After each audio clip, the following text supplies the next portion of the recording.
मेरे प्यारे दोस्तों, मैं कर्णवीर और अपना आप सबों का अपने YouTube चैनल मैथ्स पे स्वागत करता हूं। और आज हम लोग एक टॉपिक पढ़ेंगे जिसका नाम होगा पाई चार्ट।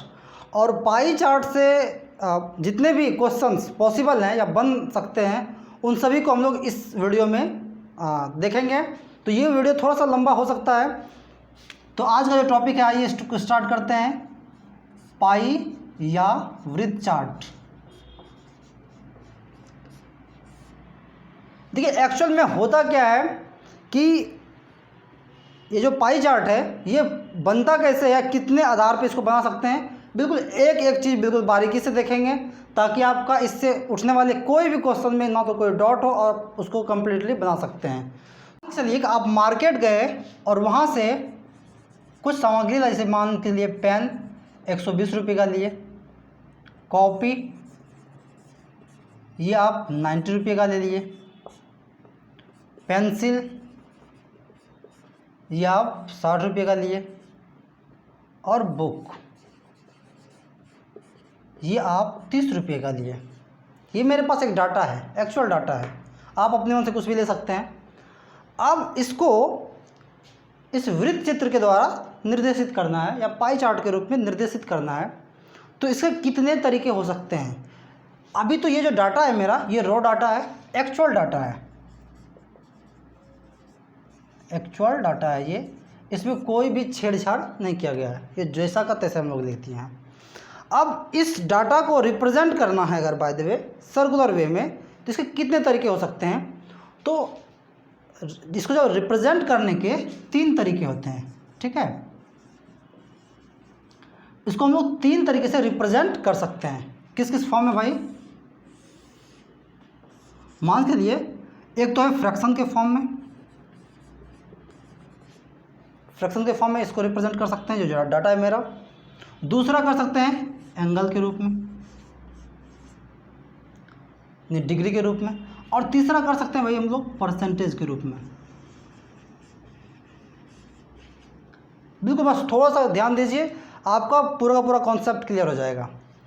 ये मेरा रो डाटा था, यानी मेरा डाटा है, हम 4 चीज़ खरीदे हैं, पेन, कॉपी, पेंसिल और बुक, जिसमें कि मुझे टोटल अगर मैं बात करूँ तो टोटल मेरा कॉस्ट कितना पड़ गया?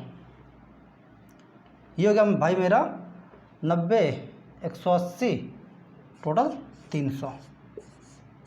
मतलब ये मेरा टोटल 300 रुपया हम लोग खर्च किए, जिसमें पेन में इतना, कॉपी में इतना, पेंसिल में इतना, बुक में इतना।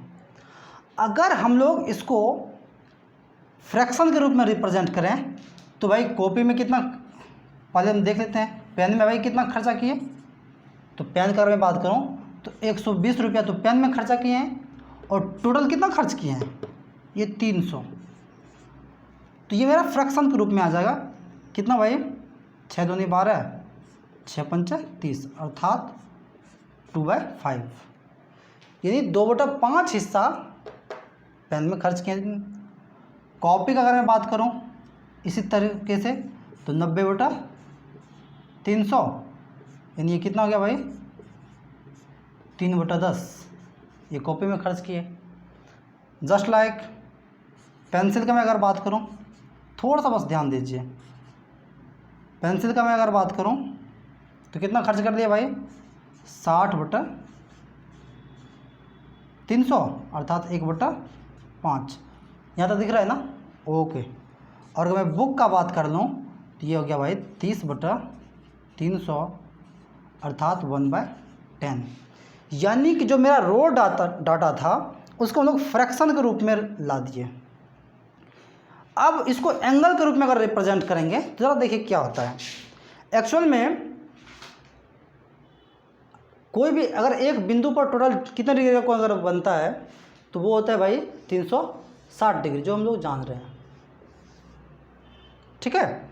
जब हम लोग इसको एंगल के रूप में रिप्रेजेंट करेंगे, यानी कि अगर मैं पूर्णता का बात करूं, इकाई का बात करूं, तो एक इकाई में टोटल 360 डिग्री का एंगल बनता है। यानी अगर मैं पूर्ण का बात करूं, यानी कि अगर मैं इसको एंगल के रूप में रिप्रेजेंट करूं तो हम लोग इसको 360 से गुना कर देंगे, अर्थात ये कितना हो जाएगा भाई?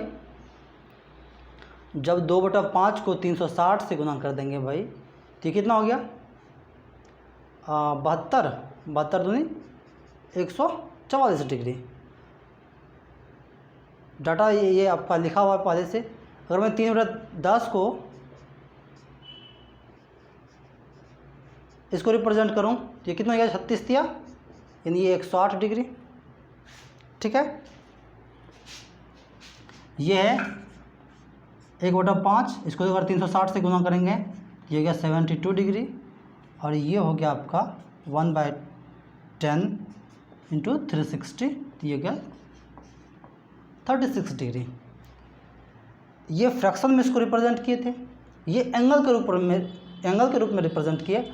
अगर इसी चीज़ को परसेंटेज के रूप में रिप्रेजेंट करेंगे तो क्या करना पड़ेगा, तो ये जो है तो हम लोग जान रहे हैं परसेंटेज का मतलब क्या, हर 100 हो, ये ना मतलब उसके नीचे 100 हो।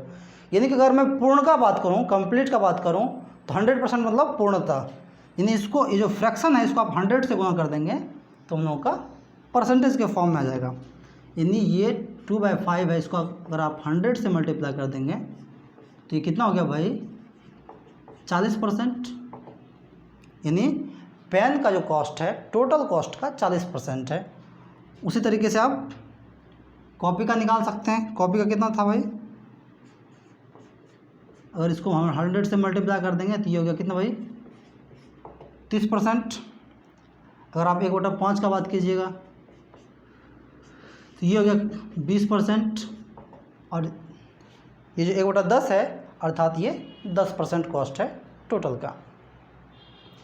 तो ये था, अगर कोई रो डाटा है उसको इस प्रकार से रिप्रेजेंट कर सकते हैं। ठीक है, अब सवाल ये आता है कि बाय द वे इसमें से सबका अगर मूल अगर जानना चाहें तो कोई भी अगर डाटा, अगर एक्चुअल डाटा है, अगर वो फ्रैक्शन के फॉर्म में रहे तो जब हम लोग टोटल को ऐड कर देंगे तो मेरा 1 आना है, क्योंकि फ्रैक्शन के रूप में 1 मतलब पूर्ण होता है, यानी 1 मतलब कंप्लीट पूर्ण।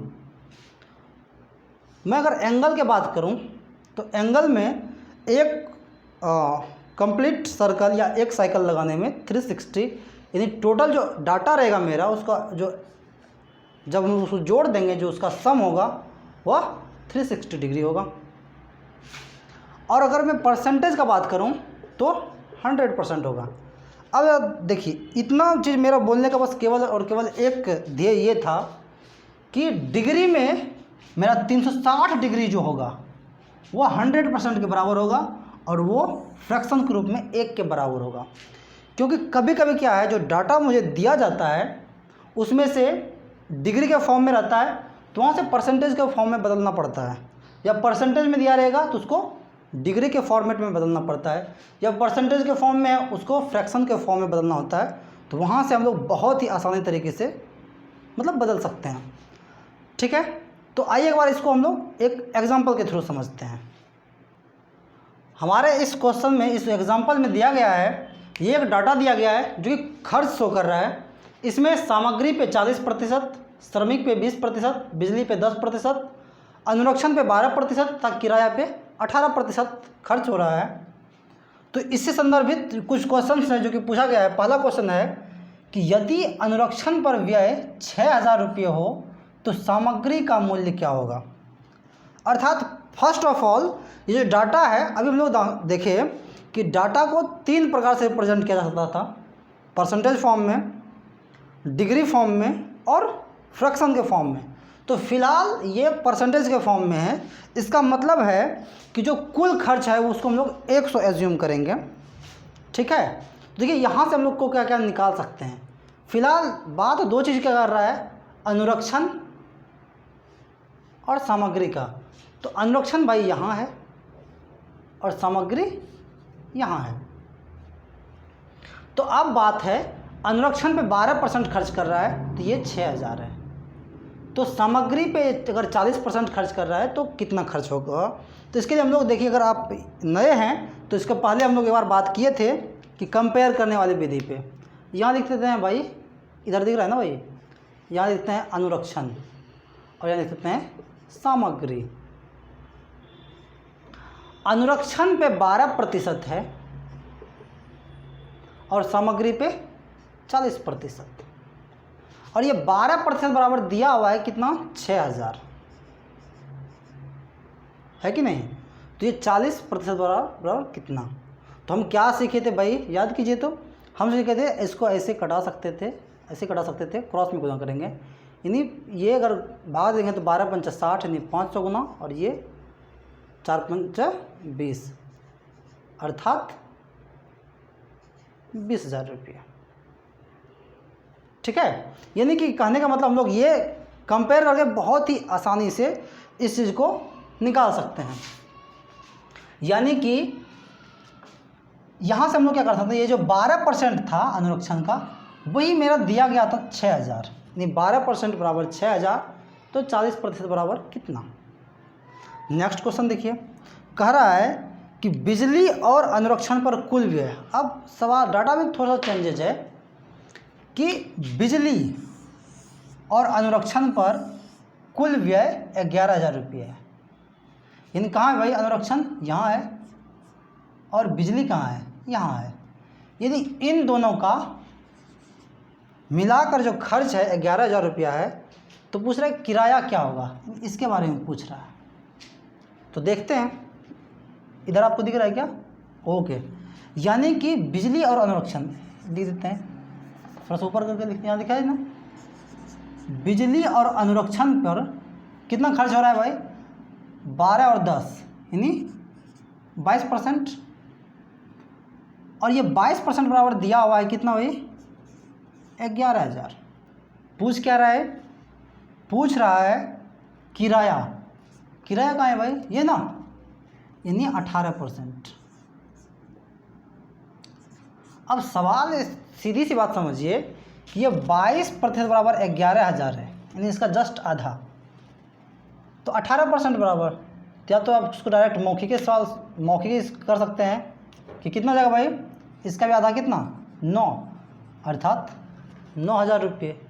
इसको मौखिक भी सॉल्व कर सकते थे, या फिर आप उसको कार्ड सेट के सॉल्व करना है तो जैसे करना है आप कर सकते हैं, बशर्ते आपको सिर्फ डाटा समझ में आना चाहिए, इसका कॉन्सेप्ट समझ में आना चाहिए। एक लास्ट क्वेश्चन है, उसको भी देख लेते हैं। कह रहा है कि यदि बिजली का खर्च 4,000 रुपये है तो श्रमिकों का कुल वेतन, तो भाई बिजली कहाँ है, बिजली पे 10% था, यानी 10% जो है ये मुझे दिया गया है कितना, 4,000। पूछ रहा है श्रमिक को कितना मिल रहा है भाई, श्रमिकों का कुल वेतन कितना होगा, श्रमिक तो 20% रहना चाहिए, तो 20% बराबर कितना।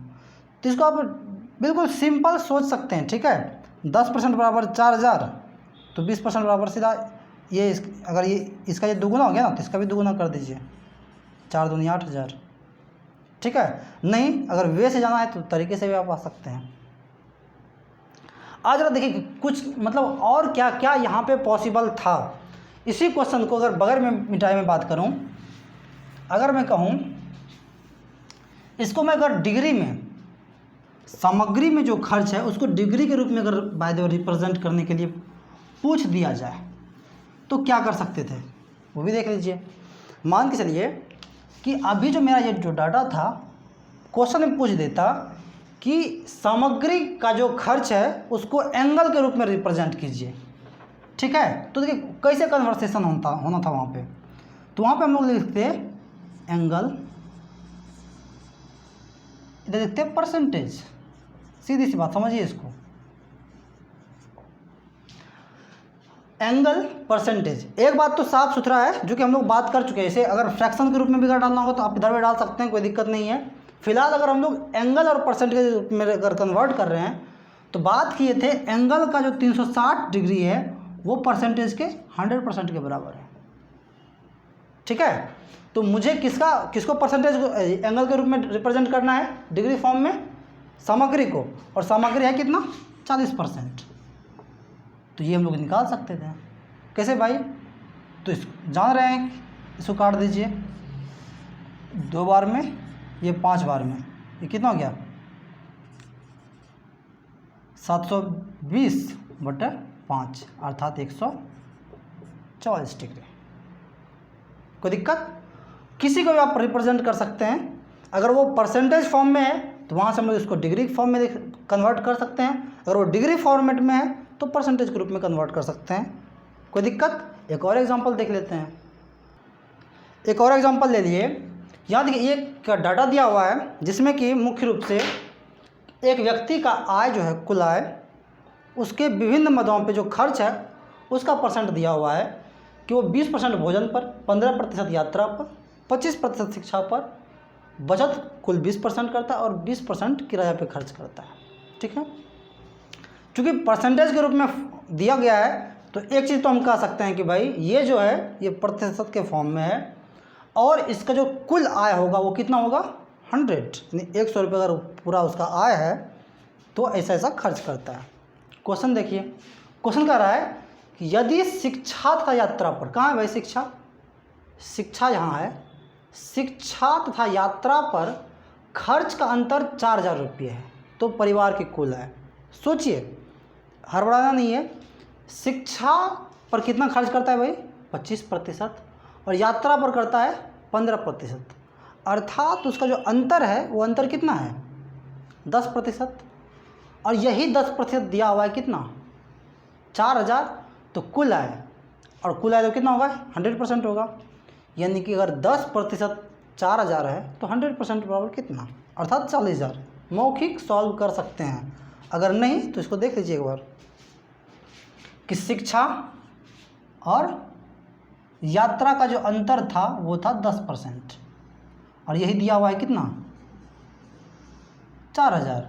तो पूछ रहा है कुल आय, कुल आय कितना भाई, 100% ना, ये 10% बराबर 4000 तो 100% बराबर कितना, ये 10 गुना, ये 400 गुना, तो उधर से भी 400 गुना कर देंगे। कोई दिक्कत नहीं, समझ में आ गया होगा। नेक्स्ट देखिए, कह रहा है कि यदि शिक्षा और यात्रा पर कुल खर्च, थोड़ा सोचिए, यहाँ था खर्च का अंतर, यहाँ कुल खर्च 10,000 रुपये हो, यात्रा और शिक्षा पर कुल खर्च मतलब कितना, उसका योगफल, यानी 25% शिक्षा पे और 15% यात्रा पे, यानी कि कुल कितना, शिक्षा और यात्रा पे टोटल कितना भाई, 40%, और ये दिया हुआ है कितना, 10,000। तो 100% बराबर कितना, कुल क्या पूछ रहा है भाई, तो बचत बताएं। हाँ ठीक है, बचत बताएं, या तो आप बचत 20% है, या तो आप निकाल सकते हैं इसको, नहीं तो मौखिक कह सकते थे कि 40% बराबर 10,000 है, यानी इसका हो गया आधा, तो इसका भी हो जाएगा आधा, अर्थात कितना, 5,000 रुपये। ठीक है, या फिर आप उसको अगर कट छट करके करना है तो वैसे भी कर सकते हैं। बस मूल बात ये है कि आपको समझ में आनी चाहिए कि भाई डाटा क्या है और उसको सॉल्व कैसे करना है। यहाँ देखिए, कह रहा है शिक्षा पर हुए खर्च को डिग्री के रूप में निर्देशित करें। जो भाई शिक्षा पे खर्च कर रहा है, हो रहा है, उसको डिग्री के रूप में निर्देशित करें। तो एक बार पहले भी देख चुके थे, एक बार इसमें भी देख लीजिए। लिखते हैं भाई यहाँ डिग्री, लिखते हैं परसेंट। क्या बात किए थे कि डिग्री में 360 डिग्री और परसेंट में 100% बराबर होता है। और ये दिया है कितना भाई, 25%, शिक्षा पे 25% ना, यानी ये इसका 4 गुना है तो इसका 1/4, अर्थात ये 90 डिग्री हो जाएगा। या आप इसको इसे अगर काटना है तो काट दीजिए, 4 बार में ये तो 4 बार में ये भी, अर्थात 90 डिग्री। या इसको आप मौखिक कह सकते थे कि जो 25% होता है ना भाई, उसका फ्रैक्शन कितना होता है, इसका फ्रैक्शन कितना होता है, 1/4। 1/4 का अगर चूँकि इसको डिग्री के रूप में फॉर्मेट मतलब बदलना है तो 360 से गुना कर देना है। अरे भाई 25% का जब हम लोग परसेंटेज पढ़ रहे थे तो वहाँ हम लोग देखे थे कि जो 25% है ना, उसको अगर फ्रैक्शन के रूप में लिखे तो 1/4 होता है।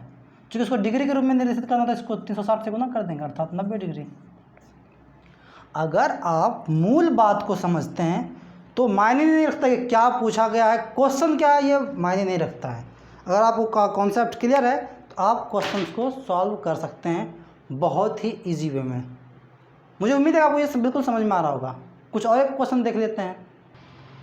आइए एक और क्वेश्चन इसको देखते हैं। कह रहा है कि ये कुछ मद है जिसमें कि खर्च को दर्शाया गया है और ये किस फॉर्मेट में है भाई, डिग्री के फॉर्मेट में है।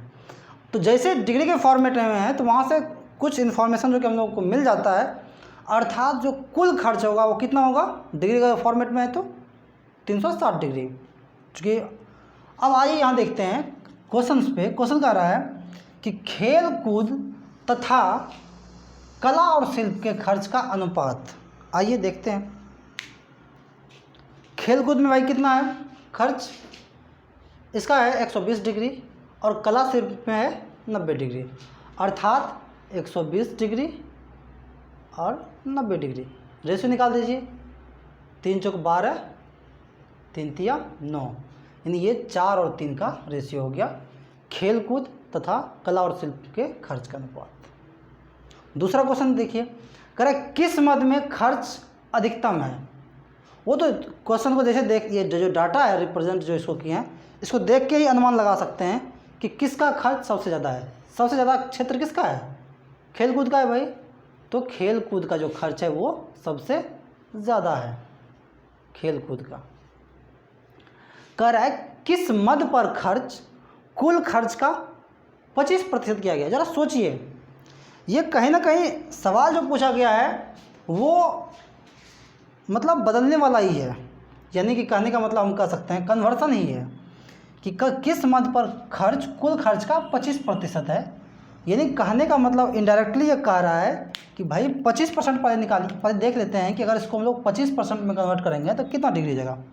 तो पहले भी हम लोग देखे थे 25% को अगर कन्वर्ट करते हैं यानी 1/4 और इसको अगर 360 से गुना करते हैं तो अर्थात 90 डिग्री। भाई 90 डिग्री देखते हैं किसका है, 90 डिग्री किसका है भाई, कला और शिल्प, यानी कि कला और शिल्प पर, कला और शिल्प इस पे का जो खर्च है वो 25% किया गया है। देखिए इसको आप दूसरे तरीके से भी कर सकते थे, बहुत सारा तरीका है, आपको जो भी ठीक लगे आप वहाँ से जा सकते हैं। एक और तरीका हम लोग बात किए थे कि भाई प्रतिशत में 100%, एंगल में 360 डिग्री, तो अगर ये 25% है तो ये कितना डिग्री, है जी। तो 4 बार में ये ख़त्म, 90 बार में ये ख़त्म, अर्थात ये 90 डिग्री। आपको जो तरीका आता है वहाँ से आप आराम से जा सकते हैं, कोई दिक्कत नहीं है। लास्ट है, सॉरी, इसको बाद कह रहा है कि किन मदों की खर्च की राशि समान है। बहुत अच्छा क्वेश्चन है कि किसका मतलब जो खर्च है तो किनका खर्च बराबर है। तो देख लेते हैं यहाँ जो रिप्रेजेंट किया गया है कि किसका किसका वैल्यू सेम है। तो जब यहाँ से आप देखिएगा तो समान दिखता है कि विज्ञान का और एक पुस्तकालय का, दोनों का 60 डिग्री है, अर्थात इसका जो खर्च होगा वो इक्वल होगा, अर्थात इसका जो आंसर हो गया वो क्या होगा भाई, विज्ञान और पुस्तकालय। नेक्स्ट है कि कुल खर्च का कितना प्रतिशत पुस्तकालय पे खर्च किया गया। ये भी वो कन्वर्सन का ही क्वेश्चन है। कुल खर्च मतलब अब जस्ट बात की थी थोड़ी देर पहले कि कुल का मतलब क्या, अगर ये डिग्री के रूप में रिप्रेजेंट कर रहा है तो कुल का मतलब 360 डिग्री, अगर प्रतिशत के रूप में रिप्रेजेंट कर रहा होता तो कुल का मतलब 100, अगर भिन्न के रूप में रिप्रेजेंट किया गया है तो कुल का मतलब 1। तो फिलहाल यहाँ कह रहा है कुल का कितना प्रतिशत। तो अब जा देख लेते हैं, लिखते हैं यहाँ कुल अगर 360 था तो पुस्तकालय पर कितना भाई दिख रहा है ना यहाँ तक, गुड। पुस्तकालय पे कितना था भाई 120 डिग्री। अगर ये 100 है तो ये कितना, तो 12 36, अर्थात ये 100/3%। कोई दिक्कत। या फिर इसको आप दूसरे तरीके से भी बना सकते थे, क्योंकि हम यानी ये जो है पहले आप उसको किसके रूप में किस फॉर्मेट में ला सकते हैं, पहले इसको भिन्न के फॉर्मेट में फ्रैक्शन के फॉर्मेट में लिख सकते हैं। पुस्तकालय पर खर्च कितना 120 डिग्री बटा 360। अब ये फॉर्मेट में आ गया फ्रैक्शन के फॉर्मेट में, इसको परसेंटेज में कन्वर्ट करना है इसलिए 100 से गुना कर दीजिए, यानी 100/3%। ठीक है, कन्वर्सन के लिए आपको मुख्य रूप से हम लोग जो यहाँ चर्चा किए हैं 2 तरीके से उसको कन्वर्ट कर सकते थे। पहला हम लोग बात किए थे जो अगर भिन्न में है तो यानी कि अगर वो डिग्री के फॉर्मेट में रहे, परसेंटेज के फॉर्मेट में रहे, तो इसको हम लोग फ्रैक्शन के रूप में लगाते हैं। फ्रैक्शन से अगर डिग्री में कन्वर्ट करना है तो 360 से गुना करते हैं, फ्रैक्शन से अगर परसेंटेज में कन्वर्ट करना है तो उसको 100 से गुना कर सकते हैं। ओके, कुछ और क्वेश्चन देख लीजिए। एक और क्वेश्चन हम लोग देखते हैं, शायद ये संभवतः आज की क्लास का अंतिम क्वेश्चन होगा। इसमें एक डाटा दिया गया है जिसके अंतर्गत नौकरी, परिवहन, कृषि, व्यापार और उद्योग में लगने वाले लोगों की संख्याएं दर्शाया गया है। कुल जनसंख्या दिया गया है 3,60,000 संभवतः, जो कि दिख रहा है। उसका तो उसको हम लोग इस रूप में बांट दिए हैं जो कि डिग्री के फॉर्मेट में है। क्वेश्चन है कि कृषि की अपेक्षा नौकरी में कितने अधिक व्यक्ति लगे हुए हैं। तो भाई दो बात करते हैं, कृषि यहाँ है 108 डिग्री पे, नौकरी 120 डिग्री पे, तो डेफिनेटली 108 से 120 ज़्यादा है। कितना ज़्यादा है भाई? 12 डिग्री ज़्यादा है। हम बात करते हैं कुल का, तो कुल मतलब कितना भाई? 360 डिग्री। ये 360 डिग्री मेरा दिया हुआ है 3,60,000, ठीक है। तो ये कितना, अगर आप गौर से देखिए तो ये 3 जीरो एक्स्ट्रा है, तो इसमें भी 3 जीरो एक्स्ट्रा लगा दीजिए, 12,000 ज़्यादा होगा, ठीक है। ये जो रेशियो उधर है सेम टू सेम वही इधर कर देना है। अब अगर नेक्स्ट क्वेश्चन को देखिए, थोड़ा गौर से देखिए तो समझ में आने लगेगा। क्या नौकरी तथा उद्योग में लगे व्यक्तियों का अनुपात, नौकरी और उद्योग में लगे व्यक्तियों का अनुपात इधर दिख रहा है भाई। अब जगह का थोड़ा सा किल्लत होने लगा है। तो नौकरी में भाई कितना आदमी है? 120। इसका रेशियो निकालना है किसके साथ? उद्योग के साथ। यह 72, ठीक है। बरछाग 72, 10, ये 5 और 3, अर्थात कि रेशियो क्या हो गया भाई? 5 और 3 का रेशियो हो गया। नेक्स्ट क्वेश्चन देखिए, फिर से वही कन्वर्सन ही आ गया। कह रहे कुल जनसंख्या के कितने प्रतिशत परिवहन व्यवसाय में है। देखिए यहाँ आपको जनसंख्या वगैरह निकालने का ज़रूरत नहीं है। कुछ स्टूडेंट क्या करते हैं कि जैसे कह रहा कुल जनसंख्या कितना प्रतिशत परिवहन व्यवसाय में है, तो पहले वो परिवहन में जनसंख्या निकाल लेगा और कुल जनसंख्या के बाद उसका प्रतिशत निकालेगा। देखिए एक्चुअली में वो करने का ज़रूरत है नहीं, आने का तो आएगा ही, लेकिन वो बिल्कुल फालतू का चीज़ है। हम जान रहे हैं कुल मतलब कितना भाई? 360 डिग्री, और परिवहन में कितना है? 24 डिग्री है। तो उसको पहले फ्रैक्शन के रूप में लिख देते हैं, 24 डिग्री फ्रैक्शन में बदलेंगे 360 डिग्री, और जब ये फ्रैक्शन आ गया, जो भी आ जाए फ्रैक्शन आ गया, इसको अब 100 से मल्टीप्लाई कर देंगे तो ये प्रतिशत में कन्वर्ट हो जाएगा। यानी फ्रैक्शन में अगर 100 से मल्टीप्लाई करेंगे तो वो प्रतिशत के फॉर्म में आ जाएगा। अगर 360 डिग्री से गुना कर देंगे तो वो डिग्री के फॉर्मेट में आएगा। तो देखिए 12 दूनी 24, 12 तिया 36, ये 15, 5 तिया 20 पंच 20/3% जो हो जाए, ठीक है। या फिर आपके पास एक और तरीका था। कौन सा तरीका भाई? इधर देखिए डिग्री और इधर देखिए प्रतिशत। डिग्री में जो 360 डिग्री था वो 100% के बराबर था, तो ये 24 डिग्री जो है वो कितने प्रतिशत के बराबर होगा? इसको गुना करना है, इसे डिवाइड करना है, सेम यही चीज़ आना है। तो आपको जो भी तरीका ठीक लगे आप वहाँ से आ सकते हैं। धन्यवाद। नेक्स्ट कह रहा है कि नौकरी तथा परिवहन में लगे व्यक्तियों की संख्या का योग निम्न व्यवसायों में किसके योग के बराबर है। ज़रा क्वेश्चन को थोड़ा समझिए, बहुत खूबसूरत सा क्वेश्चन है कि नौकरी और परिवहन में, तो यहाँ हमको पुनः जनसंख्या निकालने का ज़रूरत नहीं है। नौकरी और परिवहन कहाँ है भाई? नौकरी 120 डिग्री और परिवहन में 24 डिग्री, अर्थात इसका योगफल कितना? 144 डिग्री। कह रहा है का योग निम्न व्यवसायों में किसके योग के बराबर है। तो बचा क्या क्या है भाई? कह रहा है कि जैसे मान के लिए उद्योग है, उद्योग और इस व्यापार को जोड़ेंगे तो कभी भी 144 तो होना नहीं है। अगर कृषि और व्यापार को जोड़ेंगे तो देख रहे हैं पुनः ये 144 हो रहा है, 36 से 108 है, इस दोनों को जोड़ेंगे तो 144 हो जाएगा। अर्थात इसका जो जवाब होना है वो क्या हो जाएगा? कृषि तथा व्यापार। कृषि तथा व्यापार का जो योग है वो नौकरी और परिवहन में लगे व्यक्तियों का जो योग है उसके बराबर होगा। नेक्स्ट और लास्ट क्वेश्चन ये है कि कृषि तथा व्यापार में लगे व्यक्तियों का उद्योग में लगे व्यक्तियों से अनुपात क्या है। यहाँ एक बार फिर से संभालने का जरूरत है कि कृषि तथा व्यापार में लगे व्यक्तियों का, यानी कि कृषि कहाँ है भाई, ये और ये, इसका जो योग है अर्थात 144 डिग्री, 144 डिग्री, इसका रेशियो पूछ रहा है किसके साथ, उद्योग में लगे व्यक्तियों से। उद्योग कितना है भाई, 72 डिग्री, अर्थात इसको काट दीजिएगा तो 1, ये 2, अर्थात 2:1 इसका आंसर हो जाएगा।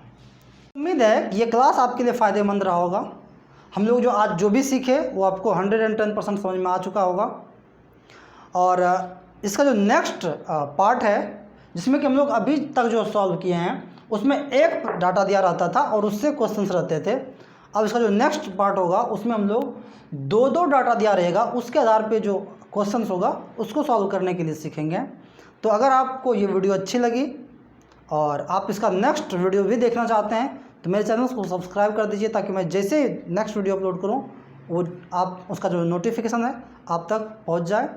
तब तक के लिए अपना ख्याल रखिए। धन्यवाद।